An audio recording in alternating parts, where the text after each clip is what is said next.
नमस्कार साथियों, चाणक्य गुरु digital platform पर आपका हार्दिक अभिनंदन है। साथियों, हम राजस्थान ज्योग्राफी में अपातंत्र के बाद में झीलें देख रहे थे और झीलों में हम देख चुके थे मीठे पानी की झीलों की अवस्था को और मीठे पानी की झीलों में कौन-कौन सी झीलें थी ये हम जान चुके थे। खारे पानी की झीलें कौन-कौन सी हैं ये राजस्थान में जान चुके थे। इसके बाद में हमने देखा था प्रमुख रूप से ज्वालामुखी निर्मित झीलें, उनके बारे में भी हम जान चुके थे। और अब हम राजस्थान की प्रमुख झीलों की बात कर रहे थे। उनमें हमने राजस्थान की प्रमुख झीलों में एक कड़ी हम जान चुके हैं आना सागर झील के बारे में, फाइव सागर झील के बारे में। अब हम जानकारी प्राप्त करेंगे हमारी अगली झील की कड़ी की, और आज की हमारी जो झील है वो पहली झील है बिसलसर झील।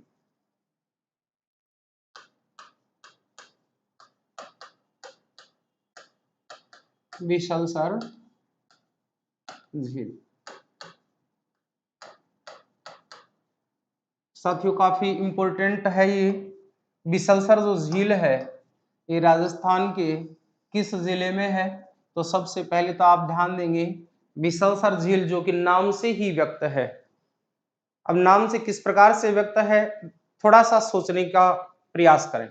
देखिए, बिसलसर जिसके नाम पर इसका नाम रखा गया है, जिसको हम बिसल देव कहा करते हैं, या जिसको चौहान वंश का राजा मानते हैं, और उसका ही एक नाम जिसको विग्रहराज चतुर्थ कहा जाता है, जिसको बिसल देव के नाम से जाना जाता है। अब आपके जहन में आया होगा, बिल्कुल सर ये अजमेर के चौहान वंश में आते हैं, तो निश्चित रूप से अजमेर की झील है। तो सबसे पहले तो हम बात करें किस जिले में है, तो ये अजमेर जिले में है।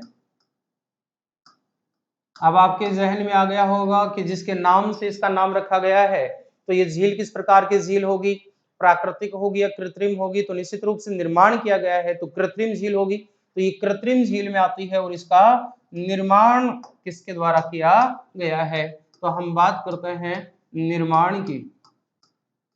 और मेरे साथियों, निर्माण जो कि इसके नाम से ही पता चल रहा है, तो आप याद रखेंगे निर्माण की अवस्था में इसका निर्माण किसके द्वारा किया गया है? अजमेर के शासक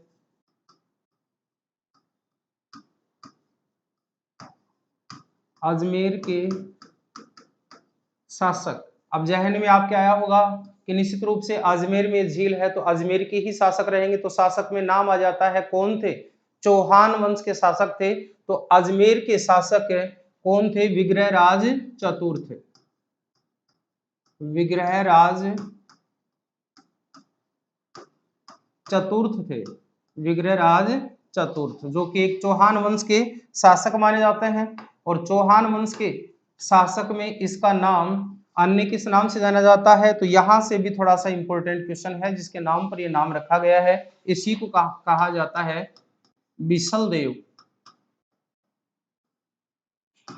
बिसल देव। तो बिसल देव द्वारा इसका निर्माण करवाया जाता है, द्वारा निर्माण करवाया जाता है। बिसल बिसलदेव कह सकते हैं, विग्रहराज चतुर्थ का एक ही बात है, इनके द्वारा इसका निर्माण करवाया जाता है। अब ये थोड़ा सा इतिहास का क्वेश्चन है, तो आप यहाँ से थोड़ा सा ध्यान दे लेंगे किस प्रकार से है। तो ये चौहान वंश का शासक था, चौहान वंश का शासक था। अब यहां से इस रूप में प्रश्न आ जाता है कि चौहान वंश के किस शासक द्वारा बिसलसर झील का निर्माण करवाया जाता है? तो संबंधित आपका जो क्वेश्चन होगा वो चौहान वंश के बिसल देव, जिसको विग्रहराज चतुर्थ कहा जाता है, इसके द्वारा इसका निर्माण करवाया जाता है। नेक्स्ट अगली झील हम देखते हैं जयसमंद झील। अब चलते हैं हम उदयपुर की यात्रा पर, और उदयपुर की यात्रा में मेरे साथियों हम सबसे पहले देखेंगे कौन सी? जयसमंद झील। जयसमंद झील। प्यारे साथियों, काफी महत्वपूर्ण क्वेश्चन यहाँ से एक बनकर के आता है, और वो क्वेश्चन क्या आता है? तो यहाँ से ध्यान देंगे। वो क्वेश्चन क्या है? जयसमंद झील खारे पानी की है या मीठे पानी की? तो सबसे पहले तो हम बात करें कि ये झील किस जिले में है, तो ये उदयपुर की है।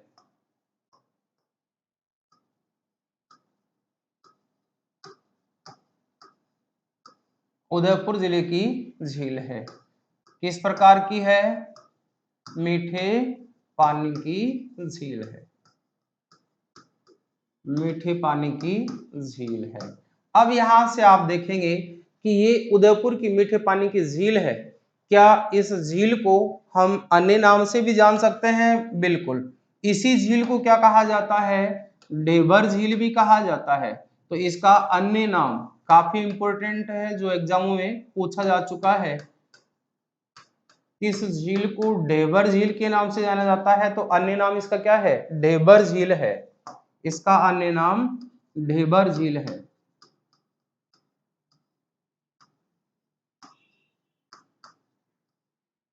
अब यहां फिर इसके निर्माण की बात आती है कि इसका निर्माण किसके द्वारा करवाया जाता है।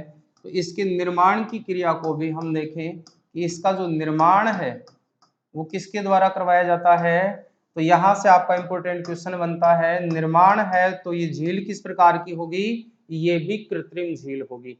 और इसका निर्माण किसके द्वारा और कब करवाया जाता है, दोनों ही जानकारियां हम लेंगे। निर्माण करवाया जाता है इसका मेवाड़ के महाराणा,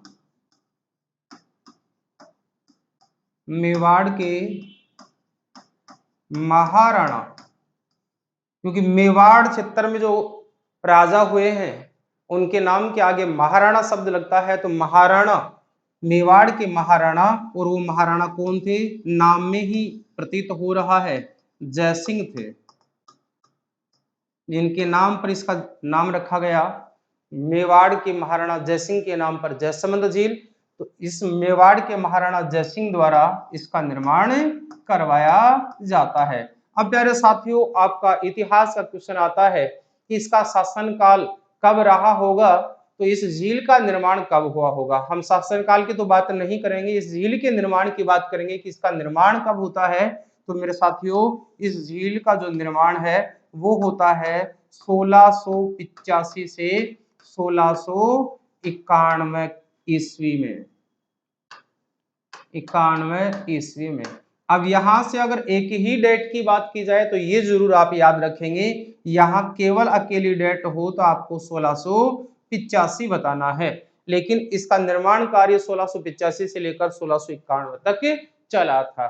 तो इस झील का निर्माण 1685 में कह सकते हैं हम, मेवाड़ के महाराणा जयसिंह द्वारा इसका निर्माण करवाया जाता है। मीठे पानी की झील है। साथ ही ये भी याद रखेंगे कि इस झील की जो अवस्था है वो एक नदी के साथ मिलती है, और वो नदी कौन सी है?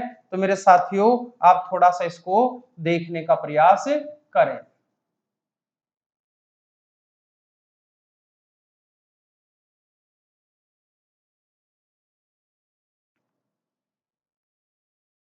अब देखिए, इस झील में एक नदी गिरती है, और ये अपना इंपॉर्टेंट क्वेश्चन निकलता है कि उस नदी का नाम क्या है। तो याद रखना वो नदी कौन सी है। यहां इसमें गिरने वाली जो नदी है वो है गोमती नदी, गोमती नदी। प्रश्न बन जाता है, किस नदी के जल को रोककर जयसमंद झील का निर्माण किया गया? तो गोमती नदी के जल को रोककर जयसमंद झील का निर्माण किया गया। किसके द्वारा जिस झील का निर्माण किया गया? उदयपुर में मेवाड़ के जो महाराणा हुआ करते थे, जिनको कहा जयसिंह, और जयसिंह के द्वारा इस झील का निर्माण 1685 ईस्वी में गोमती नदी पर बांध बना करके इसका निर्माण किया गया, जो कि मीठे पानी की एक झील है। तो गोमती नदी का जो जल है वो इस झील में गिरता है। गोमती नदी पर बांध बनाकर इस झील का निर्माण किया गया। अब ध्यान दीजिए, इस झील में टापू की बात आती है, तो टापू कौन कौन से हैं? तो हम देखेंगे इस झील में टापू है, और वो टापू झील में स्थित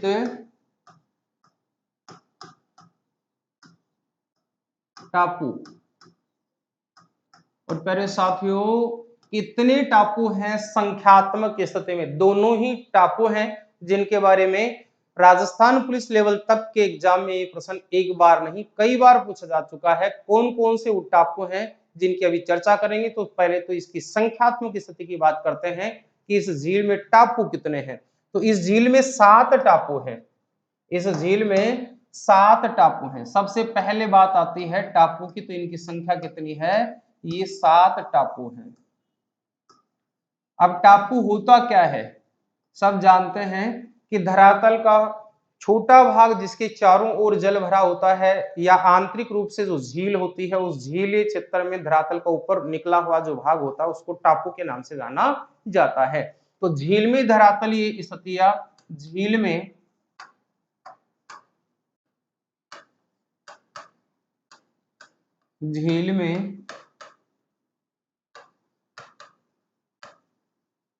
स्थलीय भाग जो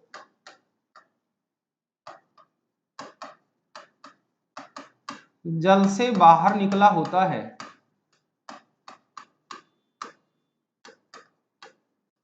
जल से बाहर निकला होता है, क्या कहलाता है, टापू कहलाता है। तो इस झील में कितने टापू हैं, 7 टापू हैं। और साथियों इन 7 टापुओं में जब चर्चा होती है तो ये 2 टापू काफी फेमस हैं। एक टापू है छोटा और एक टापू है बड़ा। तो एक बड़ा टापू है जिसका नाम, और एक छोटा टापू है इसका नाम। आकार की दृष्टि से प्रश्न पूछे जा चुके हैं। छोटा टापू है उसको किस नाम से जाना जाता है, और बड़ा टापू है इसको किस नाम से जाना जाता है। तो मेरे साथियों जो बड़ा टापू है, इस बड़े टापू को किस नाम से जाना जाता है, जो बड़ा टापू है इसको कहा जाता है बाबा का भांगड़ा। बाबा का भांगड़ा। अब यहाँ ये जो नाम है इससे ही प्रतीत होता है कि वो नाम क्या होगा, बड़ा है तो बाबा का भांगड़ा टापू है। और साथ में दूसरा जो टापू है छोटा टापू, इसको कहा जाता है, किस नाम से जाना जाता है, तो इस टापू को कहा जाता है प्यारी। इस टापू का नाम क्या है, प्यारी है।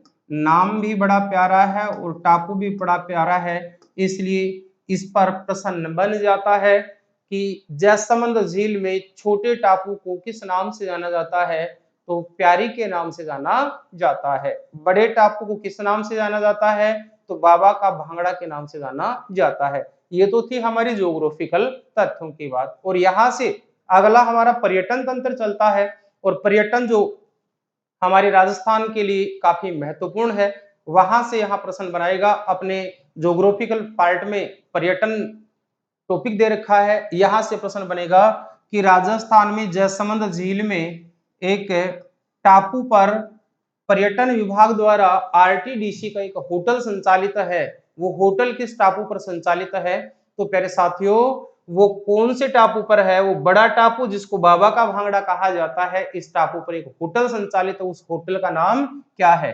तो यहाँ एक पर्यटन विभाग द्वारा होटल संचालित है। इस होटल को किस नाम से जाना जाता है, तो इस होटल को कहा जाता है आइसलैंड, आइसलैंड रिसोर्ट,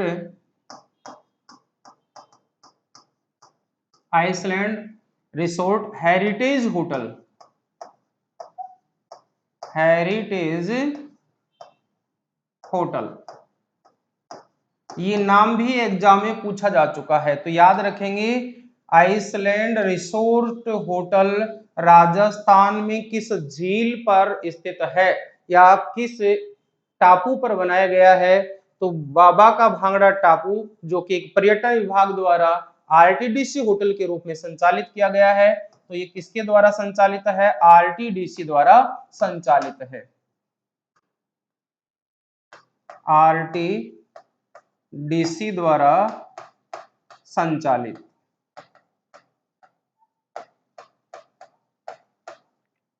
आरटीडीसी द्वारा संचालित एक होटल है।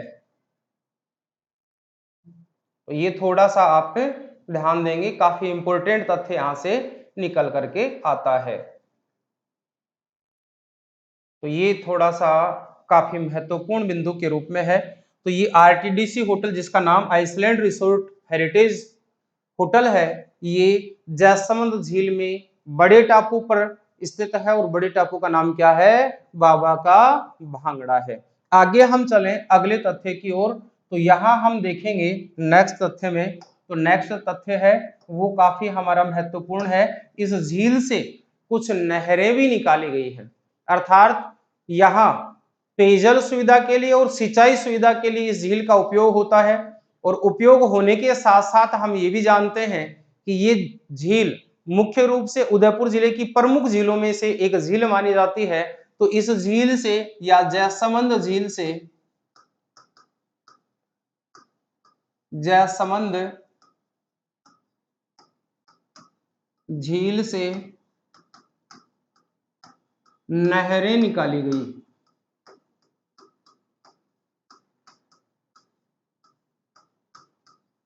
नहरें निकाली गई।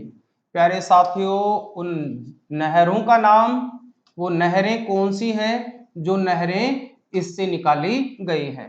तो याद रखना, इससे दो नहरें निकाली गई हैं और दोनों ही नाम आपके लिए काफी इंपॉर्टेंट है। एग्जाम की दृष्टि से यहाँ इंपॉर्टेंट क्वेश्चन आपका बनता है, महत्वपूर्ण क्वेश्चन बनता है सभी एग्जामों के लिए। हर लेवल के एग्जाम के लिए इंपॉर्टेंट प्रश्न बनता है कि यहां से निकाली गई नहरों के नाम क्या है। तो याद रखना उन नहरों के नाम जो कि इस झील से निकाली गई हैं। नंबर 1 है श्यामपुरा नहर और दूसरी है भाट या भट्ट नहर। ये दो नहरें निकाली गई हैं। तो याद रखेंगे इन दोनों नहरों का निर्माण किस झील पर किया जाता है?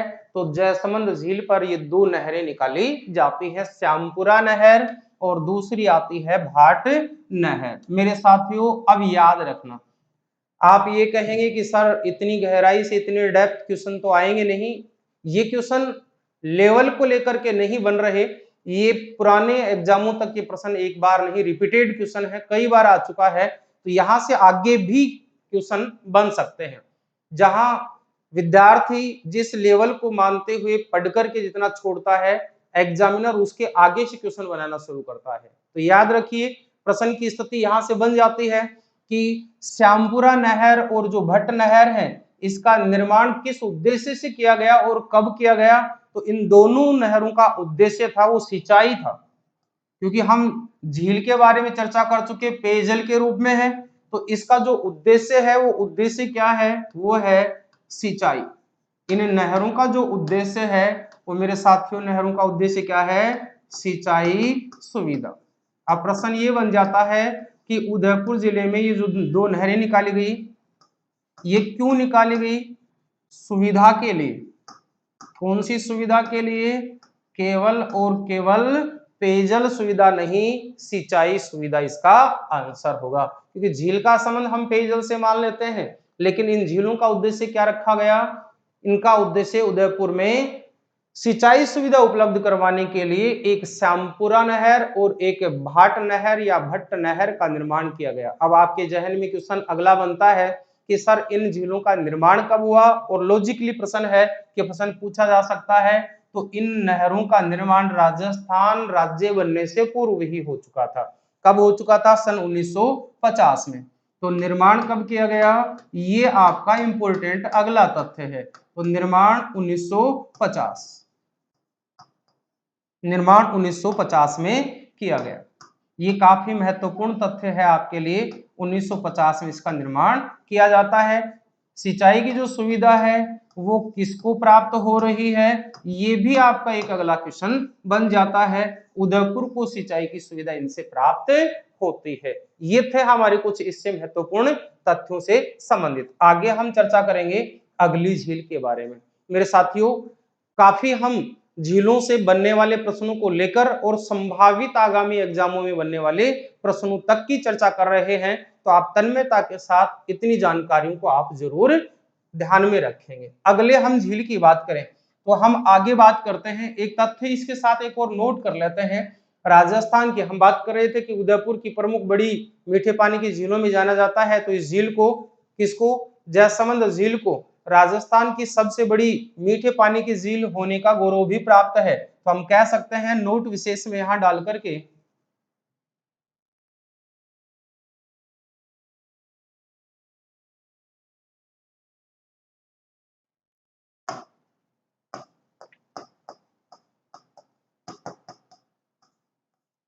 जैसमंद झील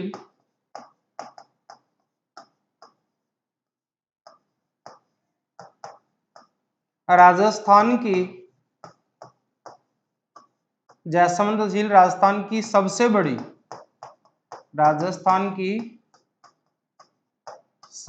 बड़ी कृत्रिम झील है।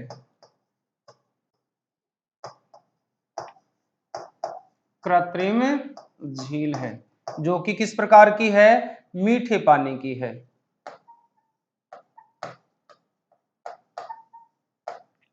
तो प्रश्न आ जाता है राजस्थान की सबसे बड़ी मीठे पानी की कृत्रिम झील कौन सी है? तो जैसमंद झील होगी जो कि उदयपुर जिले में है। ये थी इससे संबंधित जानकारी। अब आगे हम चर्चा कर रहे हैं अगली झील के बारे में, और अगली झील हमारी जो साथियों रहेगी वो रहेगी उदयपुर की ही अगली झील है, उसको कहेंगे पिछोला झील। पिछोला झील।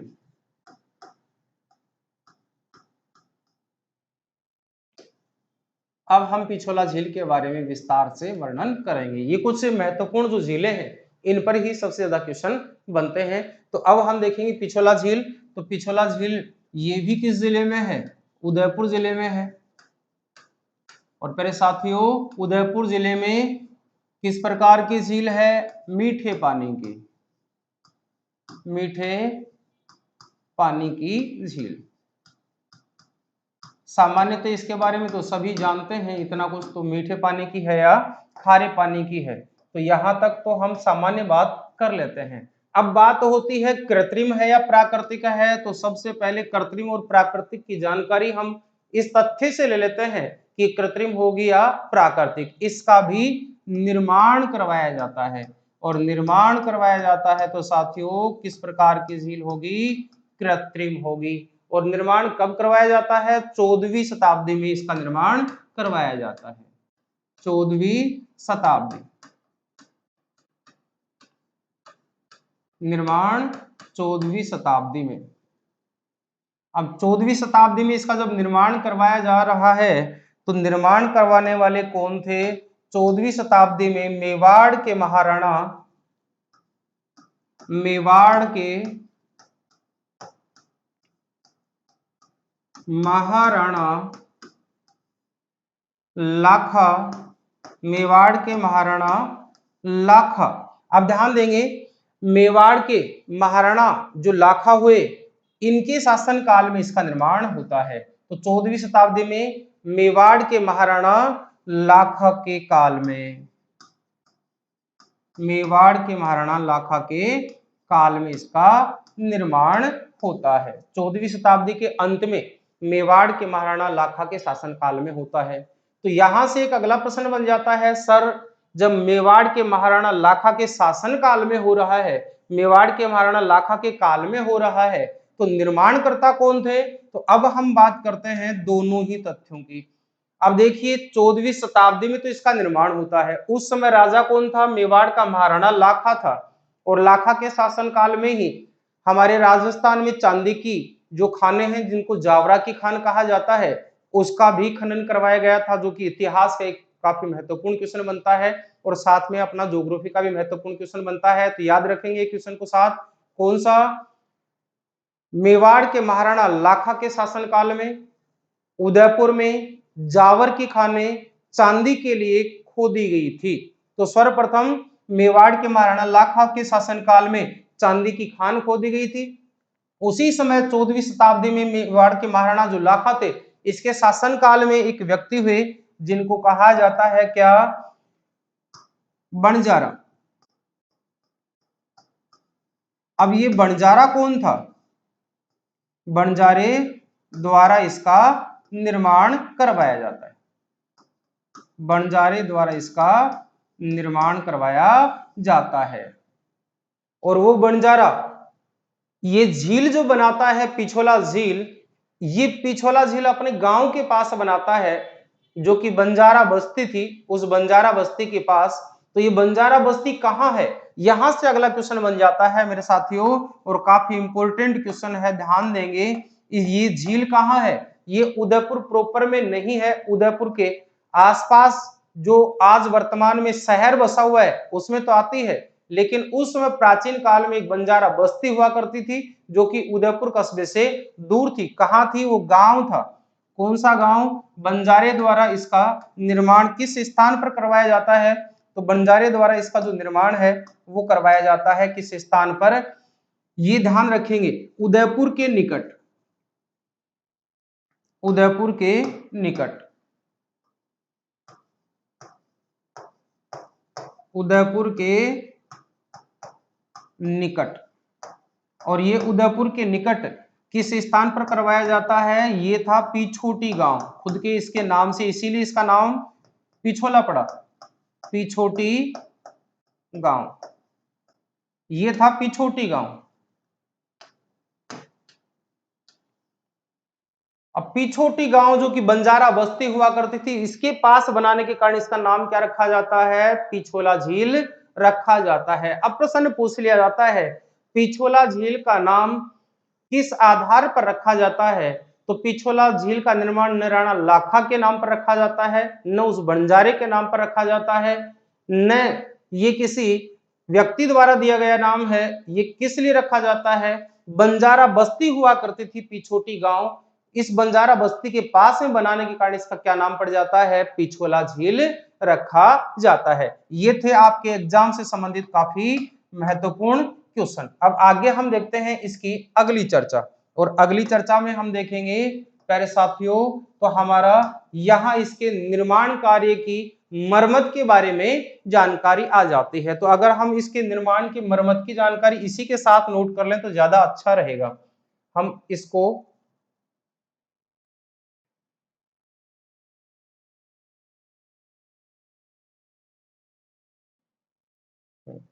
अब देखिए, इसके निर्माण की अगर हम चर्चा करें तो यहां हम इसके निर्माण में मरम्मत की बात करें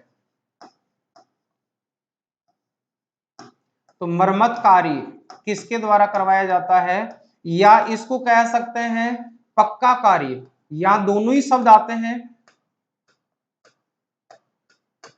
इस झील का पक्का कार्य किसने करवाया, या इस झील का निर्माण कार्य होने के उपरांत इसकी मरम्मत किसके द्वारा करवाई जाती है? तो यहां से इंपॉर्टेंट आपका क्वेश्चन निकल जाता है जो इतिहास को लेकर के है। महाराणा उदय सिंह, महाराणा उदय सिंह,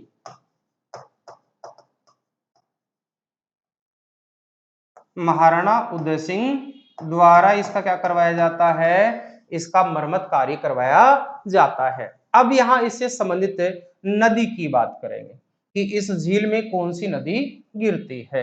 अब यहां आप देखेंगे कि इस झील में दो नदियों का पानी गिरता है। अभी हम बात करेंगे, एक चित्र के माध्यम से भी समझने का प्रयास करेंगे। नदी, ताकि उसका डायग्राम भी आपको याद रह सके कि कौन सी नदियां गिरती हैं। नंबर 1 पहली नदी है सिसारमा नदी, एक नदी गिरती है सिसारमा, और दूसरी नदी है वो नदी है बूसड़ा नदी।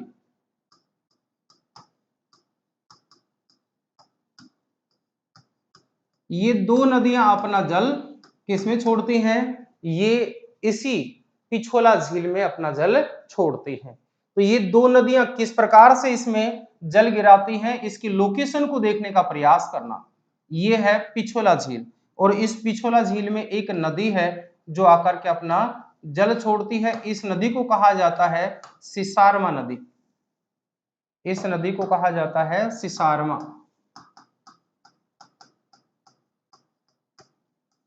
और एक दूसरी दिशा से आकर के नदी गिरती है, इसको कहा जाता है बूसड़ा नदी।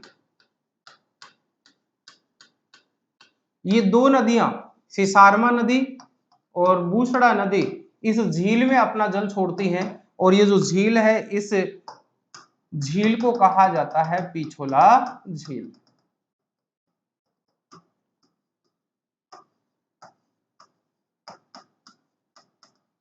पिछोला झील। तो ये स्थिति क्लियर हो गई कि पिछोला झील में कौन सी नदियों का पानी गिरता है? एक दिशा जो कि हम कह सकते हैं उत्तर पूर्व की ओर से आकर के गिरने वाली नदी बूसड़ा नदी है, और एक उत्तर पश्चिम की ओर से गिरने वाली जो नदी है इसको कहा जाता है सिसारमा नदी। एक उत्तर पूर्व एक उत्तर पश्चिम की ओर से आकर के जो दो नदियां इसमें जल छोड़ती हैं, जिसके कारण से इसमें वर्ष भर जल की आवक बनी रहती है, वो नदियां हैं सिसारमा और बूसड़ा नदियां। अगर हम बात करें तो इस झील में दो टापू भी बने हुए हैं। अब बात आती है इनमें टापू की। ये दो टापू भी हैं और दो टापू पर मंदिर बने हुए हैं। इसी के साथ हम लिख लेते हैं ये टापू हैं, और इन टापुओं पर अगर इस नाम को हम ऊपर लिख लें,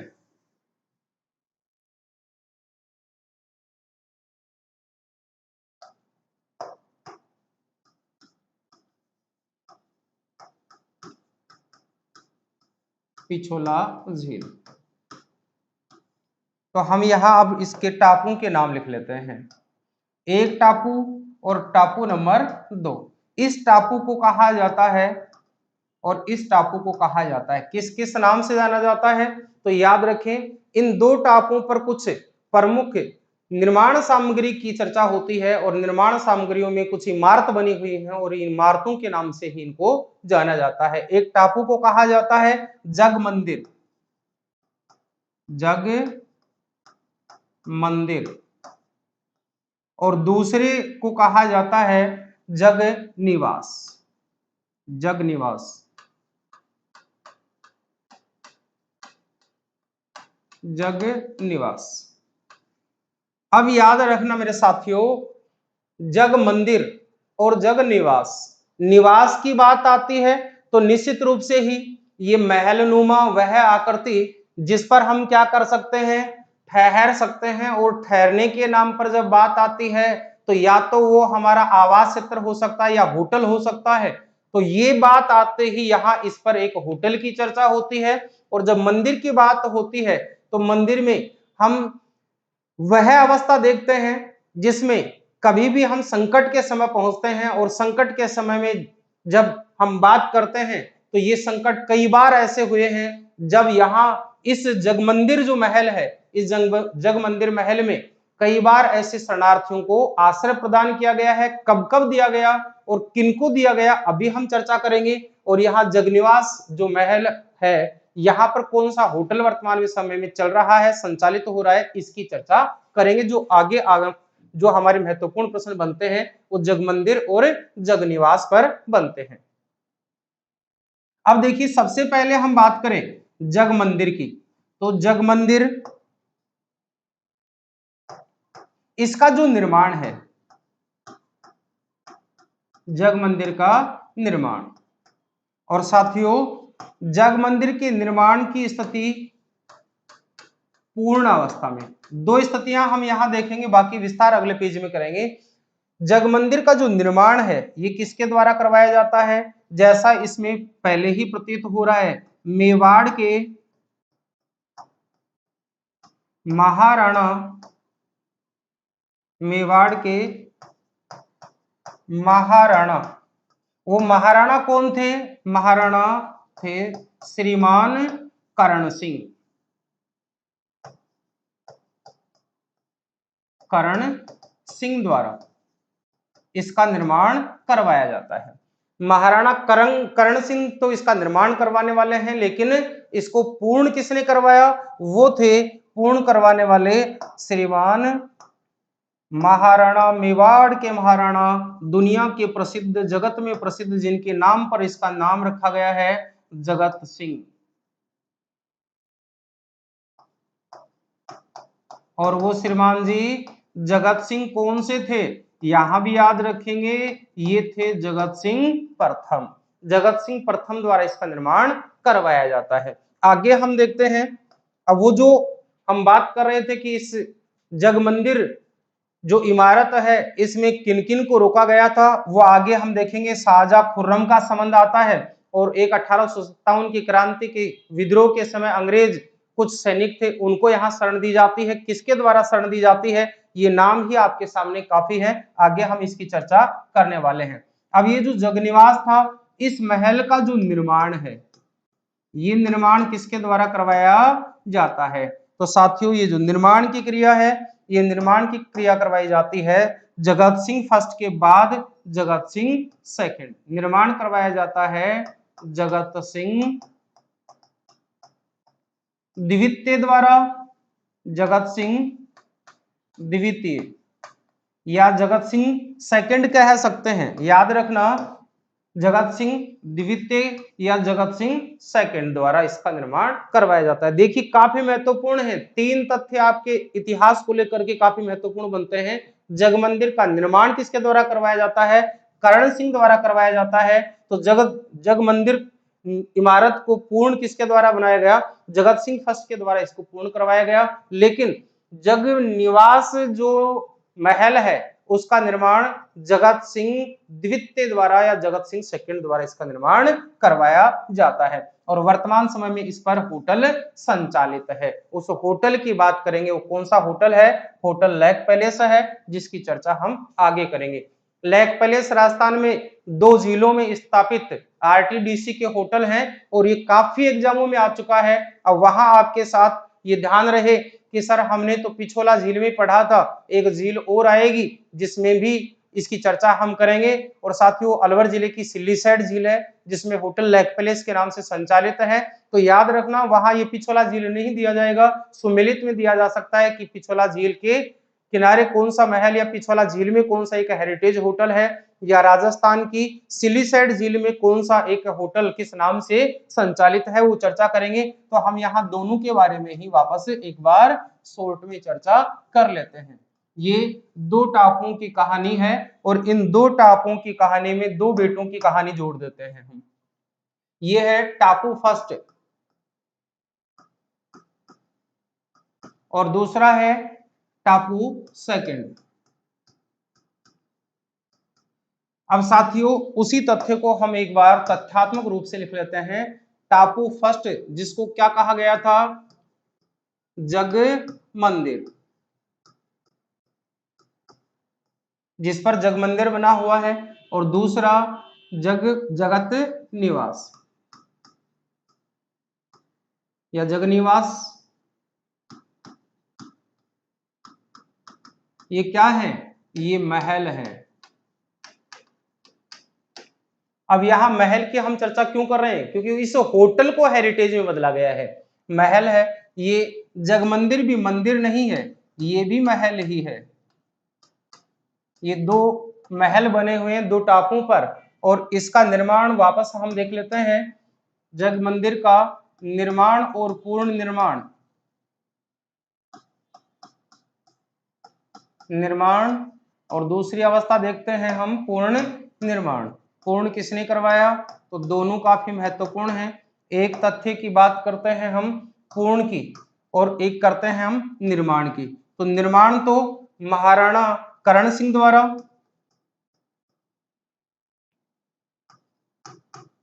महाराणा करण सिंह द्वारा, और इसको पूर्ण किसके द्वारा करवाया जाता है? जगत सिंह प्रथम द्वारा। जगत सिंह प्रथम कह सकते हैं, जगत सिंह फर्स्ट कह सकते हैं, जगत सिंह प्रथम द्वारा इसका पूर्ण निर्माण करवाया जाता है। अब बात आती है जगत निवास की, तो इसका निर्माण किसके द्वारा करवाया जाता है? इसका निर्माण करवाया जाता है जगत सिंह द्वितीय के द्वारा।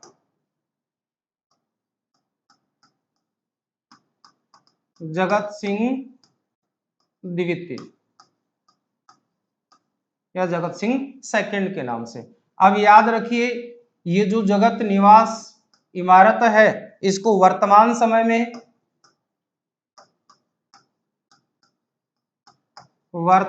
समय में इसे पर्यटन होटल के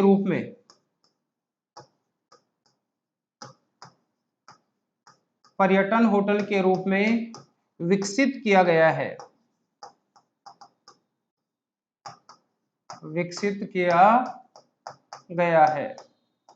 अभी विकसित किया गया है तो इस होटल का नाम पूछ लिया जाता है। ये होटल कौन सा है? तो ये साथियों होटल है होटल लेक पैलेस।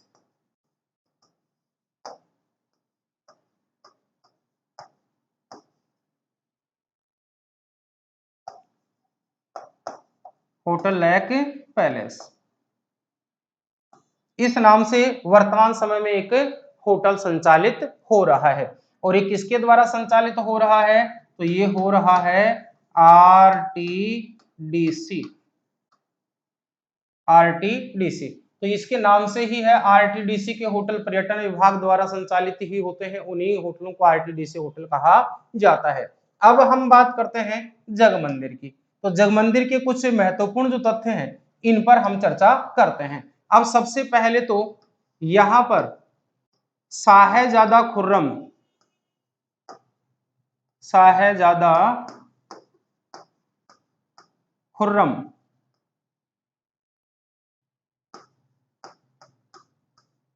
शाहजादा खुर्रम को अपने पिता से विद्रोह होने के कारण, अपने पिता से विद्रोह के बाद शरण दी गई।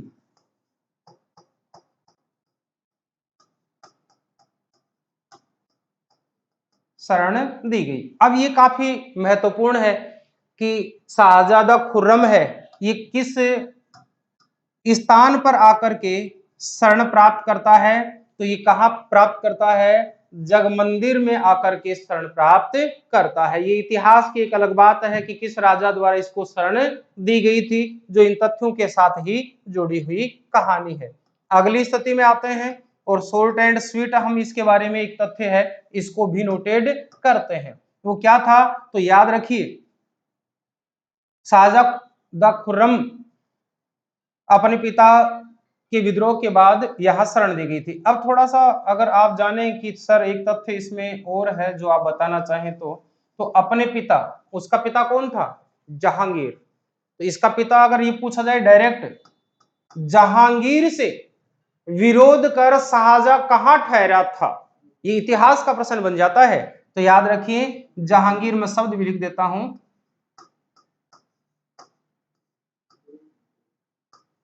इतना तो वैसे जानते भी होंगे आप। चलिए आगे देखते हैं, और आगे कहानी 1857 को लेकर के आ जाती है। तो 1857, तो 1857 के विद्रोह के समय, विद्रोह के समय यहां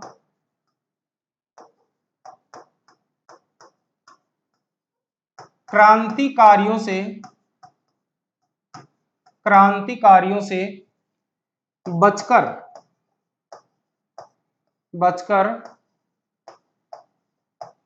कुछ अंग्रेज। अब साथियों ध्यान देंगे, ये जो कुछ अंग्रेज थे इनकी संख्या भी याद रख लेना आप। ये कुछ अंग्रेज थे, संख्या में कितने? 40। तो ये कुछ अंग्रेज थे जो बचकर के कहा जाते हैं, मेवाड़ आ जाते हैं, और महाराणा द्वारा इसको शरण कहाँ प्रदान कर दी जाती है? इन अंग्रेज, कुछ अंग्रेज सैनिकों को, पुलिसकर्मी के बजाय हम लिख लें सैनिकों को यहां शरण प्रदान की गई,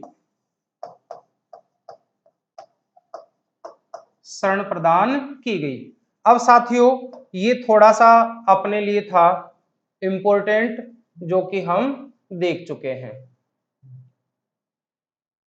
अब इसके अलावा इससे संबंधित जो जानकारियां हैं वो जानकारियां हम विस्तार के साथ देख चुके हैं। अब थोड़ा सा ये तथ्य है जो इसके साथ जुड़ा हुआ है कि सर ये 1857 की क्रांति के समय जो अंग्रेज सैनिक थे ये कहां से भगकर या कहां से बचकर 1857 की क्रांति के समय हमारे क्रांतिकारियों से निकले थे? तो ये नीमच की जो सैनिक छावनी थी यहां से बचकर के आए थे, और यहां आने के बाद महाराणा द्वारा इनको सुरक्षा प्रदान की गई थी। कहाँ रोका गया? इस मान लीजिए जगत मंदिर के स्थान पर हम मंदिर कहें तो इस मंदिर में रोका गया, जगत मंदिर में इनको शरण दी गई। तो ये सैनिक आपके इतिहास को लेकर के भी प्रश्न बन जाता है। तो ये सैनिक कहाँ के थे? तो ये नीमच से आए थे, नीमच छावनी, नीमच की छावनी। यहां से भागते हुए ये राजस्थान की सीमा में आ गए और मेवाड़ के महाराणा द्वारा इसको सुरक्षा प्रदान की गई। तो ये कुछ क्रांतिकारियों से बचकर के आने वाले सैनिक थे जिनको महाराजा द्वारा यहाँ शरण प्रदान कर दी जाती है। ये तथ्य आपके इतिहास को लेकर के काफी महत्वपूर्ण बनते हैं। अब हम देखें आगे की ओर, तो अगली कड़ी में हम चलते हैं इसी के बारे में, और इसमें ही जो आगे की कड़ी है इसको साथियों हम देखेंगे अगले तथ्यों के साथ, जो कि एक सामान्य जानकारी के साथ ही जुड़ा हुआ है, केवल और केवल संक्षिप्त सी जानकारी, जिसको हम देखें पिछोला झील।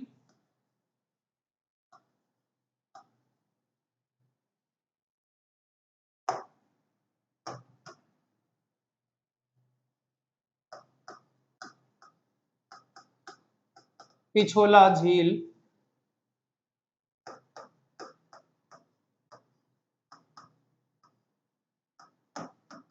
और पिछोला झील का जो महत्वपूर्ण तथ्य है वो मेरे साथियों यहां से निकल करके आता है कि इस झील के किनारे एक चबूतरा बना हुआ है,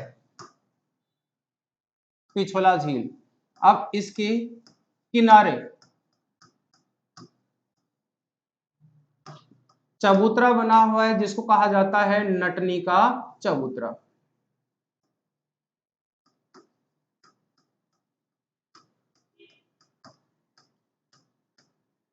ये भी एग्जाम में प्रश्न पूछा जा चुका है कि नटनी का चबूतरा किस झील के किनारे बना हुआ है, राज प्रशस्ति कौन सी झील के किनारे बनी हुई है। तो ये ऐसे प्रश्न आ चुके हैं, तो याद रखेंगे पिछोला झील के किनारे नटनी का चबूतरा बना हुआ है, नटनी का चबूतरा बना हुआ है।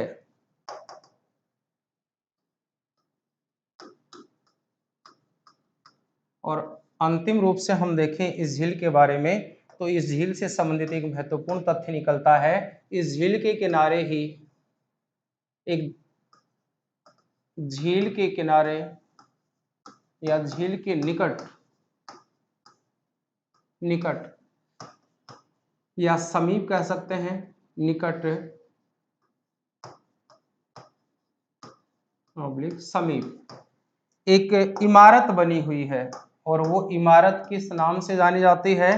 तो उस इमारत को कहा जाता है सिटी पैलेस।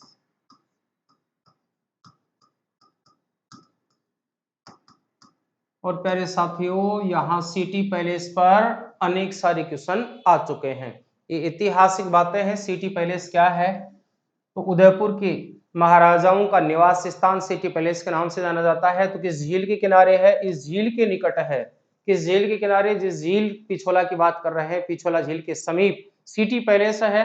और इस सिटी पैलेस को क्या कहा जाता है? राजस्थान का विंडसर कहा जाता है। अब ये विंडसर क्या बीमारी है या क्या स्थिति है, इसके बारे में भी हम समझ लें। इसे क्या कहा जाता है? राजस्थान का विंडसर।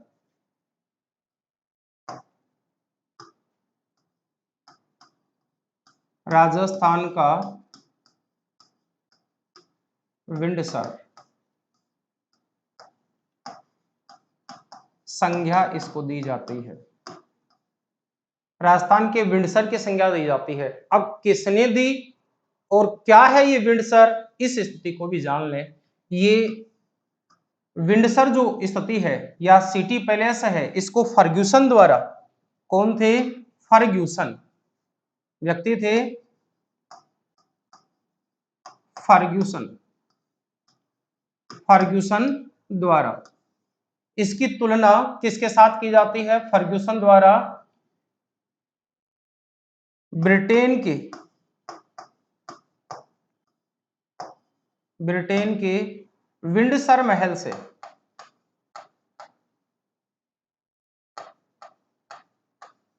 विंडसर महल से की गई है। विंडसर महल से की गई है। काफी महत्वपूर्ण तथ्य है, याद रखना। ये संज्ञा किसके द्वारा दी गई है? ये फर्ग्यूसन द्वारा दी गई है। अभी विंडसर महल कहाँ है? ये ब्रिटेन में महारानी का निवास स्थान विंडसर महल के नाम से जाना जाता है।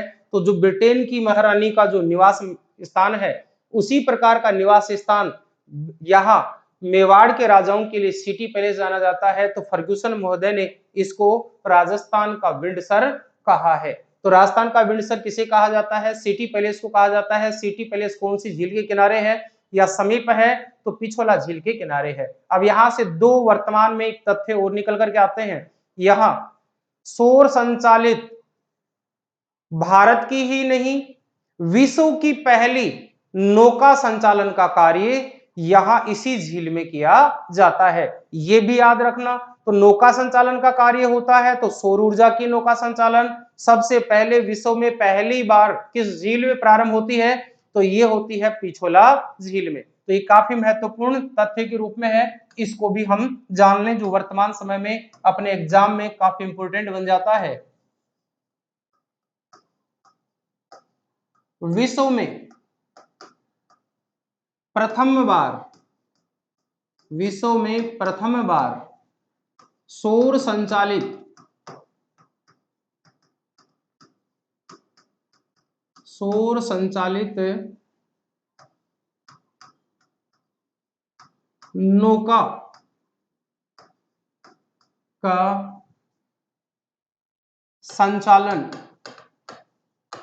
नौका का संचालन पिछोला झील में किया जाता है।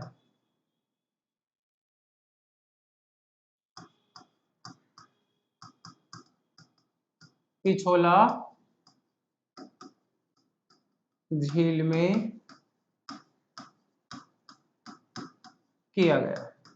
अब ये था काफी महत्वपूर्ण वर्तमान समय को लेकर के। अब एक कॉमन सा प्रश्न बनता है कि पिछोला झील है वो किसी एक झील के माध्यम से दूसरी झील के साथ भी जुड़ी हुई है। तो यहां से भी बनाने वाला प्रश्न एक ये भी बना देता है कि कौन सी झील के द्वारा पिछोला झील किसी झील के साथ जुड़ी हुई है। तो याद रखिए यह झील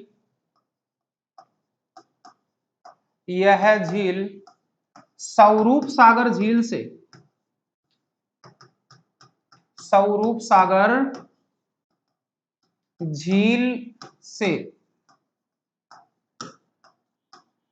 फतेह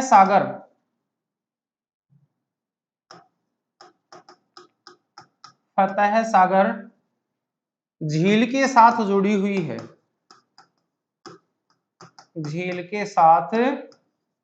हुई है। अब यहां देखिए तीन झीलें एक साथ जुड़ रही हैं। कौन कौन सी जुड़ रही है? पिछोला है, स्वरूप सागर है और फतेह सागर है। ये तीन झीलें आपस में जुड़ी हुई हैं। इसलिए जब भी एक दूसरी झील जब पानी कम होता है तो सब में लेवल बराबर रहता है। अतिरिक्त पानी होने के उपरांत दूसरी झील के पानी के साथ उसका पानी मिल जाता है और ये तीनों झीलें आपस में एक ही नदी तंत्र द्वारा आपस में जुड़ी हुई थी।